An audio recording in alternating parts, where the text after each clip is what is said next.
Hi friends, HRM का unit 7 part 2 आज हम स्टार्ट करेंगे। सो टॉपिक है हमारा प्लानिंग फॉर सक्सेशन, कि जब भी हम सक्सेशन प्लानिंग करते हैं तो किस तरह से वो प्लानिंग की जानी चाहिए।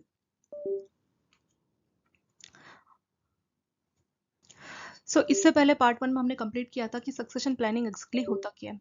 यानी जो बहुत की पोजीशन, बहुत ही इंपॉर्टेंट पोजीशन होती है, उस पोजीशन का लीडर अगर रिटायर होने वाला है या उसका डेथ हो गया या वो लीव पे है, उसकी वजह से हम नए लीडर को रेडी करते हैं ताकि वो इतनी सेंसिटिव और इम्पोर्टेंट सीट को, पोस्ट को और पोजीशन को हैंडल कर सके। उसी पर्पज के लिए सक्सेशन प्लानिंग की जाती है। तो ये प्लानिंग किस तरीके से होनी चाहिए, ठीक है।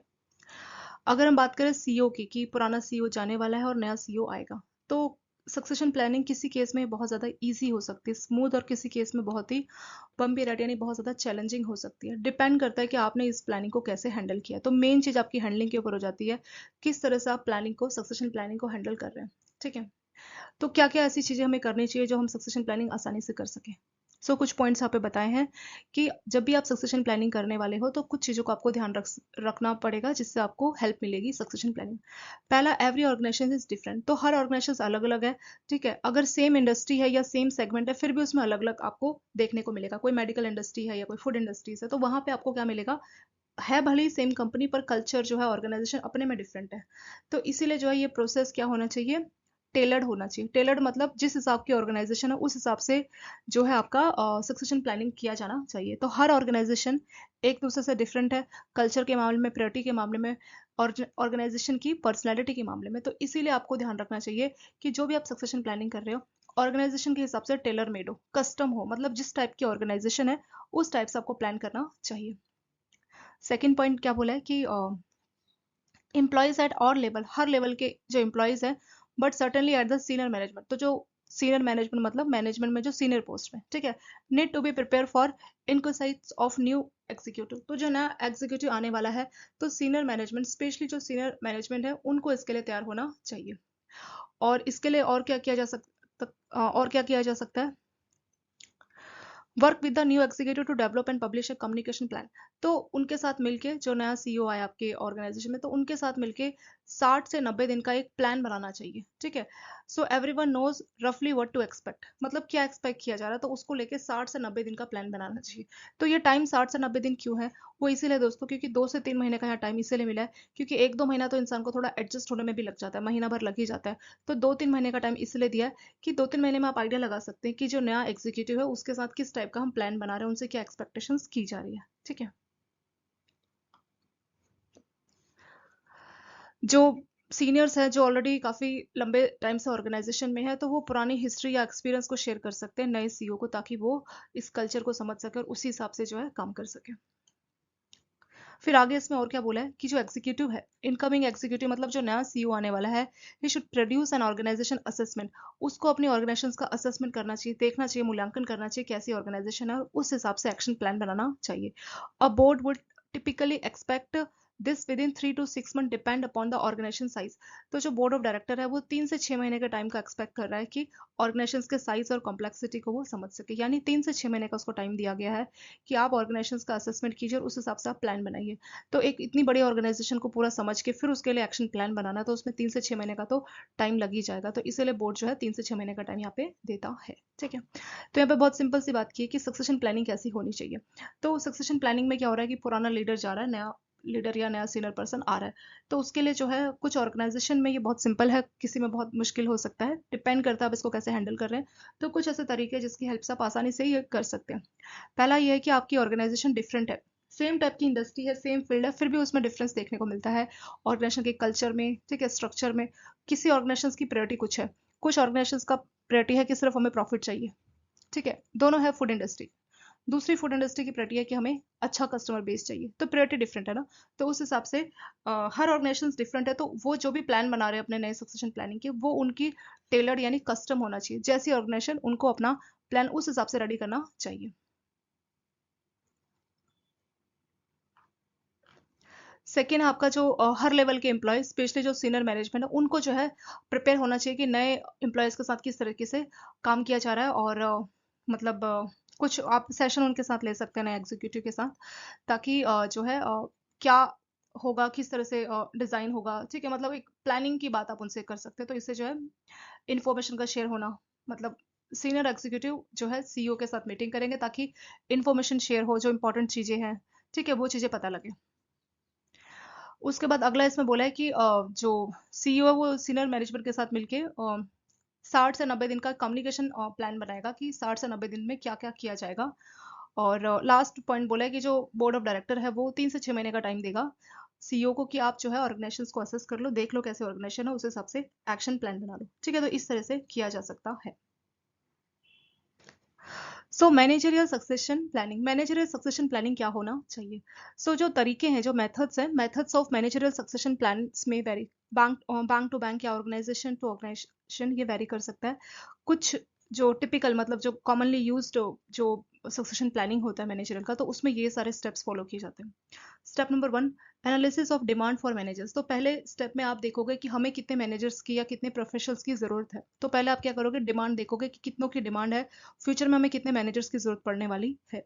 सेकेंड में आप क्या करोगे, audit of existing executive, future likely supply from internal source. तो अभी आपके पास खुद कितने एग्जीक्यूटिव है, यानी आपको कितने मैनेजर की जरूरत है, डिमांड कितनी है आपकी, ठीक है, कितनों की जरूरत है। सेकंड में आप देखोगे कि पहले से आपके पास कितने एग्जीक्यूटिव है, उनको आप रिव्यू करोगे। और ये देखोगे कि इंटरनल सोर्स मतलब जो पुराने हमारे ऑलरेडी मैनेजर्स हैं, उनसे आप देख मतलब पुराना ऑलरेडी जो स्टाफ या एम्प्लॉय है उनसे आप देखोगे कि कितनी सप्लाई आ रही है, मतलब फ्यूचर में हमें जो मैनेजर्स चाहिए, पुराने जो एग्जीक्यूटिव है, ऐसे कितने एग्जीक्यूटिव है जो मैनेजर्स बन सकते हैं, ठीक है। तो दूसरा आपका वही काम है। तीसरे में क्या करोगे, इंडिविजुअल करियर पाथ प्लानिंग। तो इसमें क्या करोगे, इंडिविजुअल मतलब पर्सनलाइज आप कर रहे हैं, मतलब हर स्टाफ के हिसाब से उनका फ्यूचर प्लान आप बना रहे हैं, ठीक है। तो यहाँ पे इंडिविजुअल मतलब हर स्टाफ का फ्यूचर प्लान बना रहे हैं कि क्या उनका करियर पाथ होना चाहिए, किस करियर पाथ मतलब कौन कौन से करियर उनके लिए सही है, क्या उनके परफॉर्मेंस के हिसाब से या उनकी पसंद के हिसाब से क्या करियर उनके लिए होना चाहिए। तो प्लान किया जा रहा है कि ये आपका करियर पाथ रहेगा, हर इंडिविजुअल यानी हर स्टाफ के साथ ऐसा किया जा रहा है। डी आपका करियर काउंसलिंग। करियर काउंसलिंग में जो है आप उनको गाइडेंस दे रहे हो, अपने एम्प्लॉयज को गाइडेंस दे रहे हो कि ये करियर आपके लिए सही रहेगा।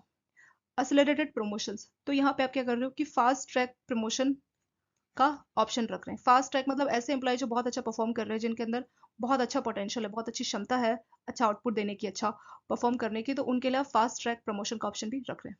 नेक्स्ट स्टेप में predict evaluation of performance of incumbent. तो जो भी आपके अभी के जो एग्जीक्यूटिव हैं, अभी के जो आपके एग्जीक्यूटिव, उनका आप क्या करोगे, टाइम टू टाइम रिव्यू करोगे कि वो कैसा परफॉर्म कर रहे हैं, ठीक है। तो आप क्या करोगे, review of performance of current executive. तो अभी के जो एग्जीक्यूटिव है, टाइम टू टाइम जैसे क्वार्टरली हो गया या मंथली हो गया या हाफ ईयरली, तो आप उनकी परफॉर्मेंस का रिव्यू यहाँ पे करेंगे। नेक्स्ट है performance related training and development. अगले स्टेप में आप क्या करोगे, उनको ट्रेनिंग दोगे, ठीक है। परफॉर्मेंस का आपने रिव्यू किया, आपको लगा कि इनको इस चीज में ट्रेनिंग की जरूरत है या ये स्किल डेवलपमेंट किया जा सकता है इस एम्प्लॉय की परफॉर्मेंस बढ़ाने के लिए, तो उसमें आप वही करोगे कि ट्रेनिंग दिलाओगे ताकि उनका डेवलपमेंट किया जाए। लास्ट आपका strategic recruitment for filling in gap at top position. तो अगर जरूरत पड़ेगी टॉप पोजिशन के लिए, आप क्या कर सकते हैं, स्ट्रेटेजी बना सकते हैं। अगर गैप पड़ गया, गैप मतलब जो अभी के एग्जीक्यूटिव है और जितने हमें चाहिए, मान लीजिए एग्जीक्यूटिव है 20 और हमें चाहिए 30, तो ये जो 10 का गैप है, या बाहर के सोर्स से भी जो है इसको गैप को फिल कर सकते हैं, ठीक है। तो इस तरह से मैनेजरियल सक्सेशन प्लानिंग की जाती है। तो मैनेजर सक्सेशन प्लानिंग में कुछ स्टेप्स होते हैं।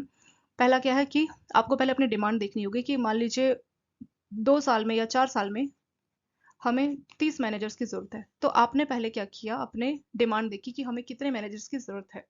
सेकेंड में जो पुराने आपके एग्जीक्यूटिव है उनको आप ऑडिट करोगे कि अभी कितने एग्जीक्यूटिव अवेलेबल है जिसको हम फ्यूचर में मैनेजर्स बना सकते हैं। तो पहले अपना इंटरनल सोर्स देखोगे कि अभी कितने अवेलेबल है।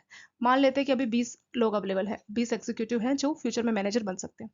तीसरे स्टेप में आप उनकी करियर पाथ प्लानिंग करोगे। इसमें प्लान करोगे कि आपका करियर किस किस स्टेज से गुजरेगा।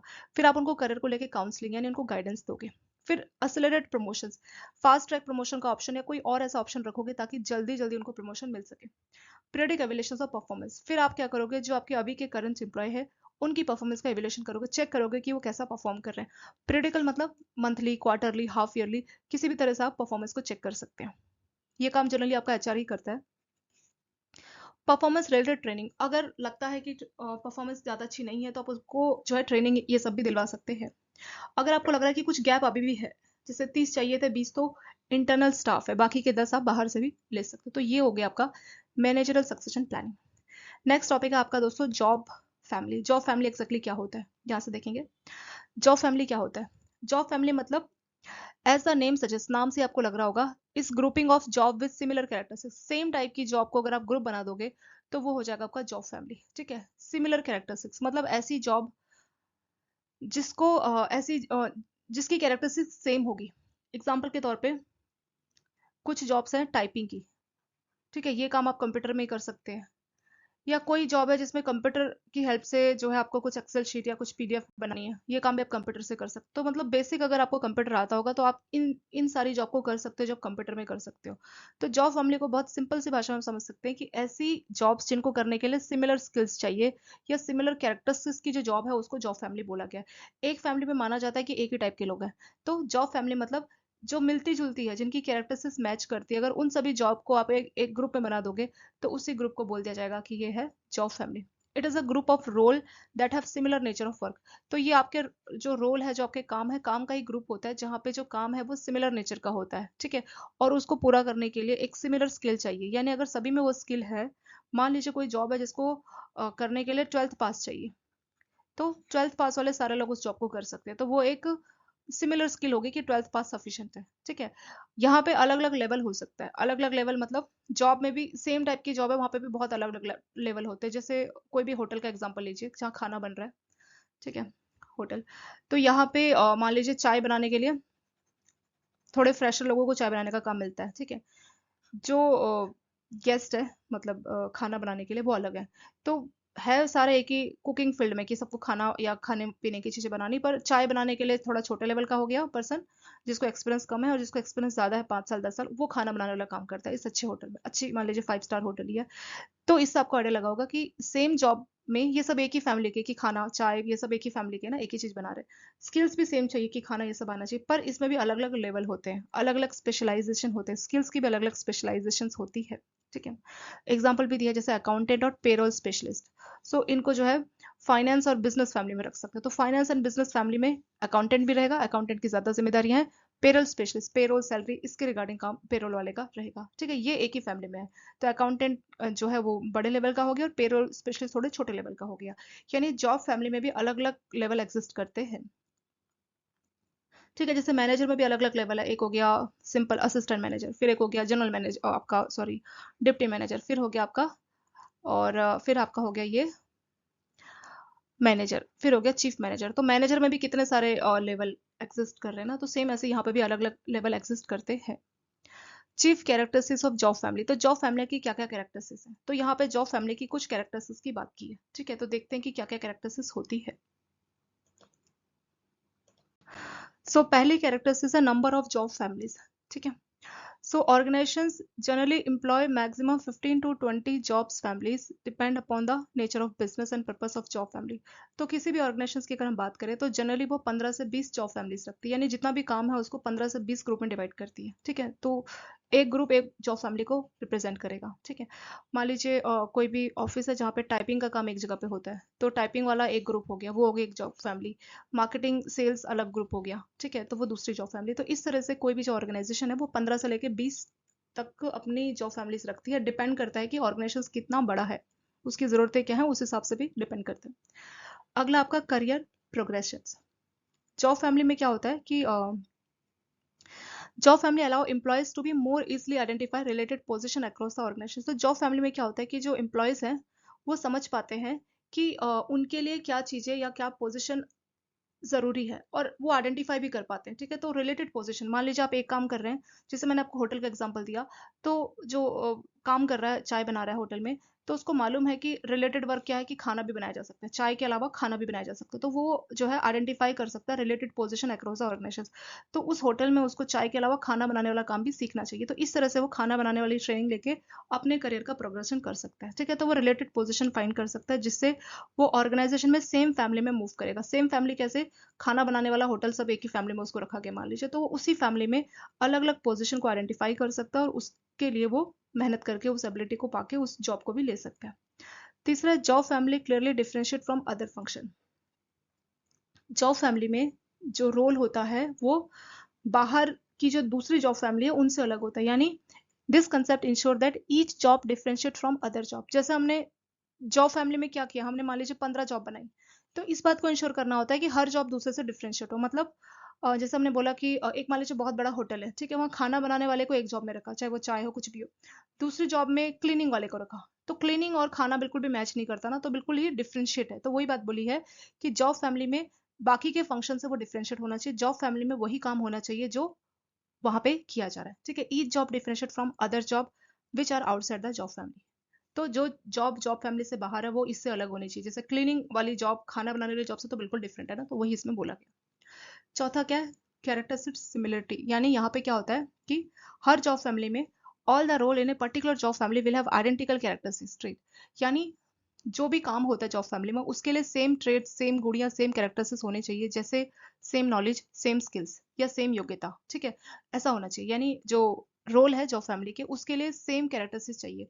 जैसे मान लीजिए होटल के लिए चाहे आपको चाय बनानी हो या फिर खाना बनाना हो, सबके लिए उन्होंने बोला कि आपको कम से कम ग्रेजुएशन होनी चाहिए, ठीक है? होटल मैनेजमेंट में ग्रेजुएशन होनी चाहिए। तो ये क्या हो गया? Similar level of knowledge, similar skills की यहाँ पे बात की है, सिमिलर योग्यता या कॉम्पिटेंस की यहाँ पे बात की है। अगला, इम्प्रूव टैलेंट एंड क्रिएटिविटी। तो जॉब फैमिली की हेल्प से जो भी एम्प्लॉयज होते हैं वो सेम जॉब फैमिली में काम करते हैं, ठीक है? कंटिन्यूस लेवल पे सेम टाइप का वो काम करते हैं। तो इससे क्या होता है कि उनकी क्रिएटिविटी बढ़ती है। अब जैसे जो पर्सन डेली चाय बना रहा है, सेम टाइप का काम कर रहा है, तो वो देखिएगा कि चाय में भी अलग अलग टाइप की चाय है, लेमन टी हो गया, ठीक है? ग्रीन टी हो गया, तो हजारों वेराइटीज या क्रिएटिविटी वो ला सकता है, ठीक है? तो ये हो गया आपका टैलेंट, उसका बढ़ जाएगा, क्रिएटिविटी भी जो है बढ़ जाती है। तो यही आपका जॉब फैमिली के कैरेक्टर्स की बात की है। अगर हम बात करें किसी भी ऑर्गेनाइजेशन में 15 से 20 जॉब फैमिली होती है।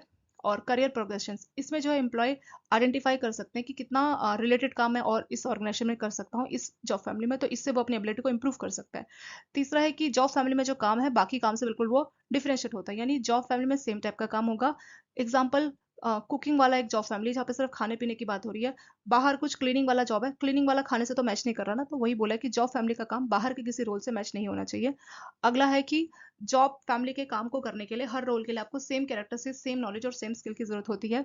लास्ट है कि सेम जो जॉब फैमिली में लोग सेम टाइप का काम करते हैं तो उनके अंदर टैलेंट आ जाता है और क्रिएटिविटी भी बढ़ जाती है। अब सेम टाइप की चीजों को अगर आप बार बार कर रहे हैं तो आप सोचोगे कि इसको ऐसे भी कर सकते हैं, इसको वैसे भी कर सकते हैं, ठीक है? ऐसे वैसे, तो इस तरह से आपकी क्रिएटिविटी बढ़ जाती है। नेक्स्ट है जॉब फैमिली इन बैंकिंग। तो बैंकों में किस तरह से जॉब फैमिली का कंसेप्ट काम कर सकता है, ठीक है? सो बैंकों में जो है ये कंसेप्ट भी काम कर सकता है और यहाँ पे भी अलग अलग टाइप के जो है जॉब फैमिली बनाई जा सकती है, इंट्रोड्यूस की जा सकती है। जैसे रिस्क मैनेजमेंट, जितने भी टाइप के रिस्क है उस सबके लिए एक जॉब फैमिली है। यहाँ पे सिर्फ रिस्क मैनेजमेंट की बात होगी। वेल्थ मैनेजमेंट, वेल्थ मैनेजमेंट मतलब जो वेल्थी कस्टमर होते हैं, रिच कस्टमर, उनके पैसे को मैनेज करने का काम करता है, तो ये दूसरी फैमिली होगी जॉब फैमिली। ऐसे ही तीसरा है इंफॉर्मेशन आईटी वाली, तीसरी फैमिली हो गई। एग्री ऑडिट वाली चौथी होगी, जहाँ पे एग्री फाइनेंस मतलब गांव के जो लोन होते हैं जैसे केसीसी लोन हो गया या ट्रैक्टर फाइनेंसिंग, ठीक है, या एग्रीकल्चर कोई लोन, तो वो फाइनेंस होगा। Development of HRM, human resource मतलब आपके जो स्टाफ है उसको आप डेवलप कर रहे हैं, ठीक है, उसको ट्रेनिंग ये सब दिला रहे हैं, तो वो एक अलग डिपार्टमेंट, एक अलग जॉब फैमिली होगी। Treasury and forex, treasury and forex में क्या होता है कि जो सिर्फ जो फॉरेन रिजर्व है, फॉरेन करेंसी खरीदना बेचना, ठीक है, उसमें डील होगी। अकाउंट्स मैनेजमेंट, यहाँ पे सिर्फ अकाउंटिंग की बात की जाएगी। हर जगह का अकाउंट मतलब कहाँ कितना खर्चा लगा, कहाँ कितने से कमाई हुई, तो वो सारा हिसाब किताब इसमें होगा। मार्केटिंग एंड सेल्स, हर बैंकों में क्या होता है कि अपने प्रोडक्ट की मार्केटिंग की जाती है, ठीक है। सीआरएम मतलब कस्टमर रिलेशनशिप मैनेजमेंट, जहाँ पे कस्टमर को अच्छी सर्विस दी जाती है ताकि वो लॉन्ग टर्म तक बैंकों के साथ बना रहे, एक अच्छा रिलेशन कस्टमर के साथ बनाया जाता है, तो ये एक अलग जॉब फैमिली होगी। तो इस तरह से बैंकों में 7-8 टाइप की इन्होंने एग्जाम्पल दिया है कि इस टाइप की जॉब फैमिली बनाई जा सकती है। तो देखिए हर जॉब फैमिली के लिए अलग अलग टाइप के टैलेंट की जरूरत पड़ेगी। जैसे एग्री फाइनेंस के लिए केसीसी ट्रैक्टर, कोई वो पर्सन जिसने एग्री में कोई डिग्री ली हो तो वो सही रहेगा, ठीक है। आईटी वाले के लिए कोई पर्सन जिसने बीटेक की है कंप्यूटर साइंस आईटी में, वो सही रहेगा। और अकाउंट मैनेजमेंट के लिए कोई पर्सन जिसने सीए या फिर अकाउंट में कोई डिग्री ली हो, बीकॉम, ठीक है, इस तरह से सही रहेगा। मार्केटिंग एंड सेल्स के लिए कोई पर्सन जिसने एमबीए की हो मार्केटिंग में। तो हर जॉब फैमिली के लिए बैंकों की आपने देखा कि सेम अलग अलग टाइप की रिक्वायरमेंट है, मतलब एक जॉब फैमिली के लिए एक टाइप की रिक्वायरमेंट है। और जैसे आईटी वाली जॉब के लिए सब बीटेक हो या किसी ने एमसीए की हो, बीसीए की हो, तो वो रिक्वायरमेंट मैच करेगी। तो सेम टाइप की जॉब फैमिली के काम के लिए सेम टाइप के स्किल्स की जरूरत पड़ती है। तो ये बैंकों का भी इन्होंने यहाँ एग्जाम्पल दे दिया। नेक्स्ट है human resource audit. Human resource audit का क्या मतलब है, ठीक है? Human resource audit is a tool for evaluating the personal activity of organization. Human resource audit इसीलिए की जाती है ताकि ये जान सके कि जो एचआर है वो अपनी जो भी स्ट्रेटेजी बना रहा है, जो भी काम कर रहा है, क्या वो बिजनेस या ऑर्गेनाइजेशन की स्ट्रेटेजी को सपोर्ट करता है कि नहीं करता। यानी एचआर को क्या रोल दिया था कि वो बिजनेस में भी सपोर्ट करेगा, ठीक है, वो बिजनेस के प्लान बनाएगा, स्ट्रेटेजी बनाएगा, ठीक है। और हम ये भी देखेंगे कि जो भी हमें आउटपुट मिला ऑर्गेनाइजेशन से, तो उसमें एचआर का कितना रोल रहा है, कितना एचआर का कंट्रीब्यूशन रहा है। तो ह्यूमन रिसोर्स ऑडिट में बस यही चेक किया जाता है कि एचआर जो भी काम कर रहा है वो बिजनेस या ऑर्गेनाइजेशन की स्ट्रैटेजी को सपोर्ट दे रहा है कि नहीं दे रहा, बस वही चेक किया जाता है ह्यूमन रिसोर्स ऑडिट में, ठीक है। So it is a process, it is overall quality control check, यानी क्वालिटी कंट्रोल चेक हो रहा है ह्यूमन रिसोर्स की एक्टिविटी में। तो ह्यूमन रिसोर्स जो जो काम हो रहा है कर रहा है उस पर कंट्रोल चेक किया जा रहा है, क्वालिटी चेक किया जा रहा है किसी भी डिवीजन या कंपनी का। और जो भी वो एक्टिविटी कर रहा है, इन एक्टिविटी को चेक किया जाएगा कि क्या वो सपोर्ट करते हैं ऑर्गेनाइजेशन की स्ट्रैटेजी, ऑर्गेनाइजेशन की जो बिजनेस स्ट्रैटेजी है। तो क्या एचआर एक्टिविटी सपोर्ट करती है कि नहीं करती बिजनेस स्ट्रैटेजी को, वो चेकिंग की जाती है ह्यूमन रिसोर्स ऑडिट में, ठीक है। तो इसके जो है मेनली 4 स्टेप्स यहाँ पे किए जा सकते हैं। और यहाँ पे एक लाइन और लिखी कि चाहे कंपनी छोटी हो बड़ी हो, ह्यूमन रिसोर्स ऑडिट बहुत ही सिंपल है और ये काफ़ी अच्छा टूल है जिससे आप ह्यूमन रिसोर्स की इफेक्टिवनेस को बढ़ा सकते हैं, क्योंकि एचआर अपना भी काम करेगा प्लस वो बिजनेस स्ट्रेटेजी वाला काम भी करेगा, तो इससे क्या उसका इफेक्टिवनेस बढ़ जाएगा, ठीक है। तो इसीलिए ये काफ़ी हेल्पफुल होती है। इसमें 4 मेन स्टेप होते हैं। Step number 1, define desired HR practice for the organisation. तो पहले हमें देखना होगा कि एचआर की प्रैक्टिस कैसी होनी चाहिए, ठीक है, कंपनी के क्या गोल्स है, तो कंपनी के गोल्स के हिसाब से एचआर की क्या प्रैक्टिस होनी चाहिए, तो पहले वो हमें डिफाइन करना पड़ेगा, हमें बताना पड़ेगा एचआर को कि ये प्रैक्टिसेस है, ठीक है। तो ऑडिट में 4 स्टेप्स हैं। तो पहले डिफाइन किया जाएगा कि डिजायर्ड मतलब क्या, डिजायर मतलब क्या चाहते हैं, एचआर की प्रैक्टिसेस क्या होनी चाहिए, क्या चाहता है एचआर की कि ऑर्गेनाइजेशन में एचआर को ऐसा काम करना चाहिए। तो डिजायर्ड क्या है, क्या आप एचआर से क्या एक्सपेक्ट कर रहे हैं, ठीक है, कि वो ऑर्गेनाइजेशन से किस गोल को पूरा करें। Second, assess current practice against the criteria that has been establish. तो पहले स्टेप में तो आपने क्या किया, डिजायर्ड फाइंड किया कि हाँ ये डिजायर है, ये हम चाह रहे हैं। तो सेकंड में आपने देखा कि असेस मतलब मूल्यांकन आपने किया कि अभी जो एचआर काम कर रहा है, प्रैक्टिसेस जो भी काम कर रहा है वो कैसा है, उससे आप क्या करेंगे, कंपैरिजन करेंगे, ठीक है, against the criteria that has been establish. इसको बिल्कुल एग्जाम्पल सिंपल से समझते हैं। मान लीजिए आप डिसाइड करते हैं किसी बच्चे से कि उसके 80% आने चाहिए, लेकिन अभी उसके कितने 70% है, ये आपने असेस किया और पता लगा कि 70% है। Analysis the result. तो तीसरे स्टेप में आप क्या करेंगे, मतलब रिजल्ट को एनालिसिस करेंगे। यहाँ आपको दिख रहा है कि 10% कम रिजल्ट मिला, हम 80% का डिजायर सोच के बैठे थे, 70% ही रिजल्ट मिल पा रहा है। तो रिजल्ट का आप एनालिसिस करेंगे स्टेप नंबर 3 में, ठीक है। फिर चौथे स्टेप में आप क्या करोगे कि establish improvement goals and take action. तो आप क्या करोगे कि एक प्लान बनाओगे कि ये 10% मार्क्स कैसे कम रह गए, तो ट्यूशन एक्स्ट्रा क्लासेस देनी है या ट्यूशन करवाना है, तो वो आप प्लान बनाओगे कि इस गोल को कैसे पूरा किया जाए, कैसे आप में इंप्रूवमेंट की जाए। तो वो एक्शन प्लान आपका स्टेप नंबर 4 हो जाता है, ठीक है। तो यही एचआर ऑडिट के 4 स्टेप है।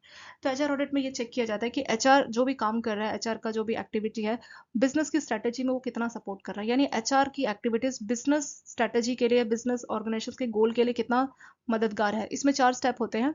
पहले में एचआर की डिजायर्ड प्रैक्टिस डिफाइन की जाएगी कि ये हम चाह रहे हैं एचआर से कि वो ऐसा ऐसा काम करे। फिर सेकंड में चेक किया जाएगा कि वो एग्जैक्टली काम क्या कर रहा है, करंट प्रैक्टिस क्या है। फिर तीसरे में दोनों को कंपैरिजन किया जाएगा। फिर चौथे में जो है गोल्स को बढ़ाया जाएगा, इंप्रूवमेंट कराया जाएगा, एचआर को बोला जाएगा कि आप भी इक्वली कंट्रीब्यूट करो, ठीक है। तो ये 4 स्टेप होते हैं ह्यूमन रिसोर्स ऑडिट के। ये क्वेश्चन आपसे दोस्तों पूछ सकते हैं, ठीक है, सिंपल से आपसे पूछ सकते हैं। सो एचआर ऑब्जेक्टिव का क्या, सॉरी एचआर ऑडिट का क्या ऑब्जेक्टिव है, क्या पर्पस है, ठीक है। तो कुछ पर्पस है जिसकी वजह से हम एचआर ऑडिट करते हैं। To clarify desired practice of HR work and roles. तो एचआर का क्या रोल्स एंड रिस्पॉन्सिबिलिटी है, क्या जिम्मेदारी है, उसको डिफाइन करता है। एचआर ऑडिट ये डिफाइन करता है कि एचआर के क्या रोल्स और रिस्पॉन्सिबिलिटीज हैं ऑर्गेनाइजेशन में। सेकेंड है to evaluate current effectiveness and establish a baseline for future improvement. तो सेकेंड स्टेप में जो है ये देखा जाता है कि एचआर अभी कैसा परफॉर्म कर रहा है और फ्यूचर गोल जो है उसका सेट किया जाता है ताकि उसकी इंप्रूवमेंट हो सके। तीसरे में क्या है, स्टैंडर्डाइज प्रैक्टिस, यानी to standardize practice across multiple site with in the division. Standardize practice का मतलब हर जगह पे सेम टाइप का स्टैंडर्ड फॉलो, मतलब एचआर प्रैक्टिसेस, कोई कंपनी है मान लीजिए उसकी कोई ब्रांच है दिल्ली में, कोई मुंबई में, अलग अलग जगह पे है, अलग अलग लोकेशन में है, पर कंपनी तो सेम है ना। तो वहाँ पे सेम प्रैक्टिस होनी चाहिए, एक स्टैंडर्ड प्रैक्टिस एचआर को हर जगह पे फॉलो करनी चाहिए। किसी ब्रांच में या किसी लोकेशन में कुछ और एचआर प्रैक्टिस चल रही है, किसी दूसरे में कुछ और चल रही है, ऐसा नहीं होना चाहिए। Plus current knowledge and skills. तो एचआर के लिए जो है जो आपका एचआर स्टाफ है, ठीक है, तो उसकी स्किल्स को चेक किया जाता है, उसकी नॉलेज को असेस किया जाता है, उसका मूल्यांकन किया जाता है कि इसके अंदर सफिशिएंट नॉलेज या स्किल्स है या नहीं है, ताकि कंपनी की नीड्स के हिसाब से या गोल को पूरा करने के लिए जो स्किल या नॉलेज चाहिए वो एचआर में है या नहीं है, वो ऑडिट में चेक किया जाता है। To improve performance level for key customer with in the organisation.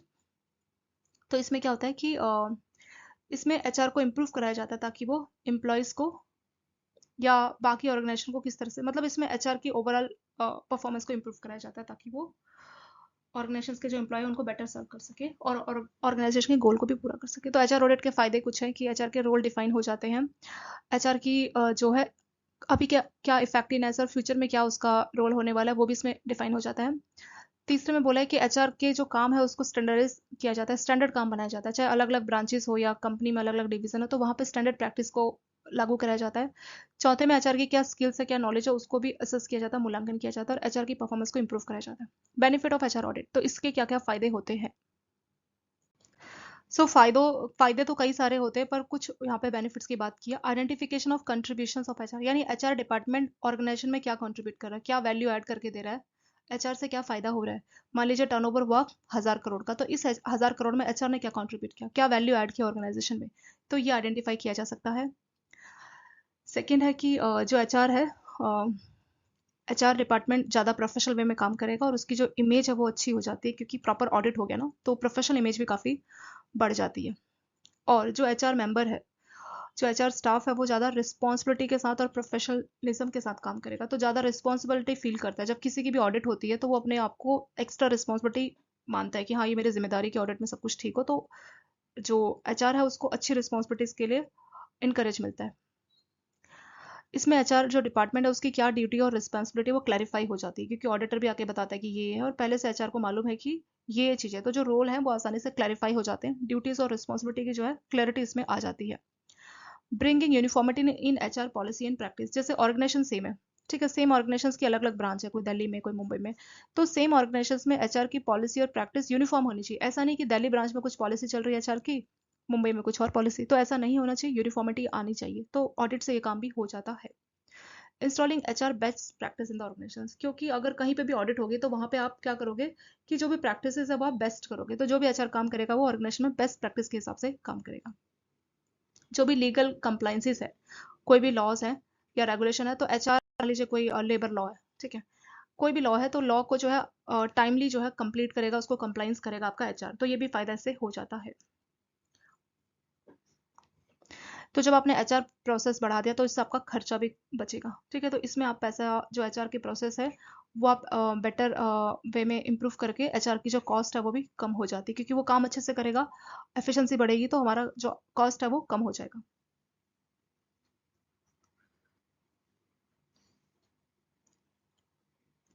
अगर कोई भी चेंज का ज़रूरत है एचआर डिपार्टमेंट में तो वो भी पता लग जाता है कि मतलब हेल्प हो जाता है एचआर टीम को इस बात को एक्सेप्ट करने के लिए कि ये चेंज कितना ज़रूरी है ऑर्गेनाइजेशन के सर्वाइवल के लिए, ठीक है। एक तरह से अगर हम शॉर्ट में बोले तो जो एचआर डिपार्टमेंट है उसका एक तरह से रिव्यू हो जाता है एचआर डिपार्टमेंट का कि किस तरीके से वो काम कर रहा है, तो ये सारे फायदे हो जाते हैं एचआर ऑडिट से, ठीक है। तो आपको पता लगा कि एचआर क्या वैल्यू ऐड करके दे रहा है, ये पता लगेगा। एचआर की जो है इमेज काफ़ी प्रोफेशनल इमेज बन जाती है, क्यों, क्योंकि प्रॉपर ऑडिट की जा रही है तो इमेज भी प्रोफेशनल बन जाती है, एचआर अपनी रिस्पॉन्सिबिलिटी को भी समझता है, एचआर की क्या ड्यूटी या रिस्पॉन्सिबिलिटी है वो भी क्लैरिफाई हो जाती है। एचआर की पॉलिसी यूनिफॉर्म, मतलब ऑर्गेनाइजेशन की कोई भी ब्रांच है हर जगह पे सेम एचआर पॉलिसी काम करती है, ठीक है। टाइमली जो भी लीगल या कोई भी लेबर लॉ है तो टाइमली उसको पूरा करता है एचआर। एचआर की कॉस्ट भी सेविंग होती है क्योंकि इफेक्टिव वे में वो काम कर रहा होता है। और जो एक तरह से अगर हम शॉर्ट में बोले तो पूरा का पूरा एचआर डिपार्टमेंट का रिव्यू हो जाता है इसके थ्रू। तो ऑडिट प्रोसेस, ये ऑडिट किस तरह से की जाती है, तो हमने ऑडिट के फायदे ऑब्जेक्टिव सब पढ़ लिया, लेकिन अब वो होता कैसे है अब हम वो पढ़ेंगे, ठीक है। एचआर जो आपका एचआर ऑडिट है ये प्रोसेस कैसे काम करता है। ये 4 स्टेप में आपका ऑडिट प्रोसेस कंप्लीट होगा। पहला आपका डिफाइनिंग ऑडिट स्टेटमेंट, ठीक है, तो इसमें क्या है, इसमें डिफाइन किया जाएगा कि एचआर की क्या प्रैक्टिस होनी चाहिए डिजायर्ड। इसमें क्या किया जाएगा, आइडेंटिफाई किया जाएगा डिजायर्ड प्रैक्टिस, ये स्टेप नंबर 1 है। तो इसमें डिजायर्ड प्रैक्टिस में क्या क्या होना चाहिए, ठीक है। ये आपका स्टेप नंबर 1 है, वही इसमें लिखा है कि आपको पहले लिस्ट करना पड़ेगा कि क्या क्या चीजें एचआर को करनी चाहिए, ठीक है, क्या डिजायर्ड किया जा रहा है। क्या क्या हो सकता है, जैसे आपका एचआर प्लानिंग, स्टाफिंग, कैसे आप परफॉर्मेंस को मैनेज कर रहे हैं, स्टाफिंग मतलब सफिशिएंट नंबर ऑफ स्टाफ को आप हायर करा रहे हैं। एम्प्लॉय रिलेशन आप कैसे मेंटेन कर रहे हैं, कंपनसेशन सैलरी या बेनिफिट कैसे दे रहे हैं, एम्प्लॉयज को ट्रेनिंग डेवलपमेंट कैसे करा रहे हैं, सेफ्टी वेलनेस के लिए क्या काम कर रहे हैं, ठीक है, कम्युनिकेशन किस तरह से कर रहे हैं। तो ये सारी चीजें आपके डिजायर्ड आपका हो जाएगा एचआर प्रैक्टिस, ठीक है। तो पहला काम क्या करना है, एचआर से हम क्या डिसाइड कर रहे हैं, मतलब ये चीजें तो हम एचआर से उम्मीद कर रहे हैं कि वो इनको करना चाहिए, ये हो गया स्टेप नंबर 1। स्टेप नंबर 2 में क्या है, एक्सेसिंग करंट प्रैक्टिस। तो पहले में हम डिसाइड कर रहे हैं, जैसे मैंने आपको एक एग्जांपल दिया था स्कूल का कि हम डिसाइड कर रहे हैं कि आप 80% मार्क्स लाओ, ये डिजायर है। एक्सेसिंग करंट प्रैक्टिस, अब हम देखेंगे कि अभी क्या चल रहा है, ठीक है। तो जो भी हमने डिजायर डिफाइन किया ऊपर, जो भी हमने बोला, तो उसको हम असेस करेंगे कि अभी चल क्या रहा है, एग्जैक्टली क्या है। जैसे हमने स्कूल के बच्चे का एग्जाम्पल लिया, अभी उसके 70% मार्क्स आए, तो यहाँ पे हम क्या करेंगे कि चेक करेंगे जो आपने डिसाइड किया स्टेप नंबर 1 में, उससे चेक करेंगे कि अभी जो एचआर काम कर रहा है इन सभी एरियाज में किस तरह से वो काम कर रहा है, ठीक है। प्लानिंग को लेके, स्टाफिंग को लेके किस तरह से उससे डिसाइड किया जा रहा है और क्या वो रिजल्ट हमें दे रहा है, तो आपका स्टेप नंबर 2 हो जाएगा। और इसके लिए हम एविडेंस भी कलेक्ट कर सकते हैं। किस तरीके का एविडेंस, जैसे कोई भी आप सर्वे करा सकते हैं, ठीक है, सर्वे करा सकते हैं, या फिर जो है पॉलिसीज या रिपोर्ट्स को आप चेक कर सकते हैं, ठीक है, पॉलिसीज या कोई भी प्रोसीजर को चेक कर सकते हैं। एम्प्लॉय के आप सर्वे से भी पता कर सकते हैं कि क्या वो रिजल्ट दे रहा है एग्जैक्टली। जो की कस्टमर है, जो मेन कस्टमर, उनसे आप इंटरव्यू करा सकते हैं। या human resource information system HRIS, जहाँ पे जितने भी स्टाफ है ह्यूमन रिसोर्स, उनका सारा का सारा डाटा ऑनलाइन फॉर्म में आपको मिल जाता है। या रेगुलेटरी डिपार्टमेंट की रिपोर्ट से भी आप आइडिया लगा सकते हैं कि क्या एग्जैक्टली प्रैक्टिस एचआर फॉलो कर रहे हैं। तो स्टेप नंबर 2 आपका हो गया कंप्लीट। तीसरे में क्या करेंगे, रिजल्ट को आप एनालिसिस करेंगे, यानी जो आपने स्टेप नंबर 1 और 2 में काम किया ना, आप उसके एनालिसिस करेंगे। यानी हम देखेंगे कि कौन से एरिया है जहाँ पे हमें इंप्रूवमेंट की जरूरत है। It is important to recognize strength and opportunity for improvement. तो हम देखेंगे ऐसे कौन से एरियाज है जहाँ पे हमें इंप्रूवमेंट की जरूरत है। As result are reviewed, themes will emerge around specific HR. For example, while one company may be strong in administration and managing legal, it may need improvement in higher level system definition. Example भी दिया है कि मान लीजिए कोई एक company जो काफी अच्छी है एडमिनिस्ट्रेशन में, कोई दूसरी कंपनी है वो सेफ्टी में अच्छी है। तो हर कंपनी किसी चीज में अच्छी होगी और किसी चीज में कमी होगी। तो तीसरे में वही हमें करना है कि क्या, कहाँ हमें इंप्रूवमेंट की जरूरत है। जैसे मैंने आपको बच्चे का एग्जाम्पल लिया कि उससे उसको डिजायर्ड, उससे हम एक्सपेक्ट कर रहे हैं 80% मार्क्स लाए, पर वो लाए सिर्फ 70%। तो तीसरे स्टेप में आप देखोगे कि 80 हमने बोला था, ये डिजायर्ड था, और जो एक्चुअल में मार्क्स आए हैं वो है 70%। तो ये 10% का गैप कहाँ हो गया। तो ये 10% का जो है आप रिजल्ट में एनालिसिस करोगे कि ये 10% किस लिए हुआ, क्या हुआ, कहाँ इंप्रूवमेंट करना चाहिए। चौथा और लास्ट स्टेप है आपका establish improvement goal and take action. ये आपका फोर्थ स्टेप है, ठीक है। अब इस स्टेप में क्या करोगे कि जो भी आपने इम्प्रूवमेंट के लिए गोल बनाया, उसको लेकर अब आप एक्शन लेना शुरू करोगे। जैसे उस बच्चे का एग्जांपल है, उसको ट्यूशन क्लासेस लगाई जाएंगी, एक्स्ट्रा क्लासेस लगाई जाएंगी। तो ये सारी चीजें स्टेप नंबर 4 में की जाएंगी। इसमें अगर मान लीजिए कुछ ट्रेनिंग दिलवानी है, तो वो सब चीजें जो है इसमें देखी जाएंगी। एग्जाम तो ये 4 स्टेप में आपका ये हो गया complete. Example of improve HR measures, अगर मान लीजिए ऑडिट से आपने एचआर मेजर्स को इम्प्रूव कराया, तो क्या क्या उसके एग्जांपल्स हो सकते हैं, ठीक है, क्या क्या फायदे होंगे। इससे क्या हो सकता है कि जो कंपनसेशन फिलॉसफी है वो आप डेवलप कर सकते हैं, अच्छी बना सकते हैं। और जो भी ओपन पोजीशन है, वैकेंसी है, टाइमली उसको फिल कर सकते हैं, ठीक है। जो एम्प्लॉय टर्नओवर रेट है, टर्नओवर रेट मतलब कि कितने एम्प्लॉय आपके ऑर्गेनाइजेशन को छोड़ के जा रहे हैं, तो उसको भी आप कंट्रोल कर सकते हैं। शायद आपकी एचआर पॉलिसी में कुछ गड़बड़ हो जिसकी वजह से एम्प्लॉय छोड़ के जा रहे हैं, तो वो भी कंट्रोल हो सकता है, ठीक है। Percentage of current employee trained, कितने एम्प्लॉय ट्रेंड है अभी, उसका परसेंट भी आपको पता लगेगा। और एडमिनिस्ट्रेशन, कोई भी आप रिक्वेस्ट भेजते हो, जैसे आपको छुट्टी की कोई रिक्वेस्ट चाहिए या ट्रांसफर की, तो टाइमली जो है रिस्पॉन्स मिलता है। वो जो टाइम है ना, रिस्पॉन्स टाइम, वो कम होता है, मतलब जल्दी टाइम आपको मिल जाता है। तो ये सारे फायदे आपको होते हैं। सक्सेशन प्लानिंग में भी ये हेल्प करता है। सो एचआर ऑडिट एक बहुत अच्छा टूल है जिसकी हेल्प से जो है एचआर डिपार्टमेंट में इंप्रूवमेंट कराई जा सकती है। अगर आप अच्छी तरह से एचआर ऑडिट कराते हो, तो ऐसी प्रॉब्लम जो बाद में बहुत सीरियस बन सकती है, उसको पहले ही जो आप ढूंढ सकते हो। जैसे नॉर्मल आपकी ऑडिट होती है ना फाइल्स की, तो कोई बड़ा फ्रॉड हो जाए किसी ब्रांच में, तो पहले से ऑडिटर चेक करता है कि हाँ सब कुछ ठीक हो रहा है, सब तरह से लोन सही तरह से चल रहा है। तो सेम एचआर ऑडिट से भी यही फायदा है कि क्या पता एचआर खुद ही कोई फ्रॉड कर रहा, कुछ भी हो सकता है ना। रिसेंटली कोई न्यूज़ था कि एचआर ने ऐसा कुछ किया था, एग्जैक्टली मेरे को पूरा कंपनी का नाम नहीं मालूम, पर कुछ फेक एम्प्लॉयज का डेटा दिखा के, जो एम्प्लॉयज थे भी नहीं, झूठी आईडी कार्ड उनको देके उनकी सैलरी लेके कई करोड़ रुपए का एचआर ने फ्रॉड किया था, ठीक है। ऐसा कोई मैंने रिसेंटली कोई न्यूज़ अभी देखा था। तो आप आइडिया लगा सकते हैं कि ऑडिट से कोई भी प्रॉब्लम जो बाद में बहुत सीरियस हो सकती है, और वो जो अमाउंट जो मैं आपको बता रही हूँ केस, उसमें जो फ्रॉड हुआ था वो कई करोड़ में था, ठीक है, आई थिंक 60-70 करोड़, तो बहुत बड़े अमाउंट का एचआर ने फ्रॉड कर लिया था। तो अगर एचआर ऑडिट सब कुछ होता रहेगा, तो ऐसी प्रॉब्लम जो बाद में बहुत सीरियस है वो टाइमली पता लग जाएंगी, ठीक है। तो ये आपका एचआर ऑडिट का फायदा होता है। और इससे आप ये भी फाइंड कर सकते हैं कि एचआर कितना कंट्रीब्यूट कर रहा है बिजनेस डिलीवरी, यानी एचआर ऐसा तो नहीं सिर्फ अपना स्टाफ वाला ही काम देख रहा है, इसके अलावा एचआर जो है बिजनेस डिलीवरी में कितना कंट्रीब्यूट कर रहा है, ऑर्गेनाइजेशन के गोल के लिए एचआर कितना कंट्रीब्यूट कर रहा है, वो भी आपको पता लग जाएगा। चलिए दोस्तों, इसके साथ आपका आ चुका है लेटेस्ट सम अप, ठीक है। तो यहाँ हमने देखा था कि एचआर ऑडिट प्रोसेस कैसे काम करेगा। तो पहले हम क्या करेंगे कि एचआर से हम क्या डिजायर्ड चाहते हैं वो हम डिफाइन करेंगे, ठीक है। जैसे स्टाफिंग, प्लानिंग, उसको लेकर हम जो भी डिजायर्ड है वो गोल है वो हम सेट करेंगे। दूसरे में हम एक्सेस करेंगे कि अभी वो क्या काम कर रहा है, जो भी प्रैक्टिसेस है हम चाहे तो एम्प्लॉय से सर्वे करा सकते हैं, डेटा कलेक्ट कर सकते हैं और उससे हम एसेस करेंगे कि किस तरह से काम कर रहा है। तीसरे में रिजल्ट की एनालिसिस करेंगे, देखेंगे कौन सी स्ट्रेंथ है, ऐसे कौन से एरिया जहाँ पे हम इंप्रूवमेंट कर सकते हैं। चौथे में क्या करेंगे, एक्शन ले लेंगे। ठीक है, जैसे जो भी आपकी एल प्लानिंग है या जो भी है, तो उसको लेके आप एक्शन लोगे, ये आपका लास्ट स्टेप है। अगर आप जो है एचआर प्रैक्टिस अच्छे से करते हो तो फायदा क्या होगा, जो एम्प्लॉयज़ हैं वो आपको छोड़ के नहीं जाएंगे, जो वैकेंसी है टाइमली आप फिल कर सकते हैं, रिस्पॉन्स टाइम भी काफ़ी सेव होगा और सक्सेशन प्लानिंग भी आप अच्छी तरह से कर सकते हैं। अगर एचआर ऑडिट की जाएगी तो बाद में कोई इशू बहुत सीरियस हो जाए पहले ही पता लग जाएगा, और इससे हम ये भी पता कर सकते हैं कि एचआर बिजनेस डिलीवरी में या बिजनेस के ऑर्गेनाइजेशन के गोल को पूरा करने में कितना कंट्रीब्यूट कर रहा है। ठीक है, तो ये सारे फायदे हो जाते हैं। लेटर सम अप आ गया, चैप्टर हो गया कंप्लीट, और thank you so much for watching this video.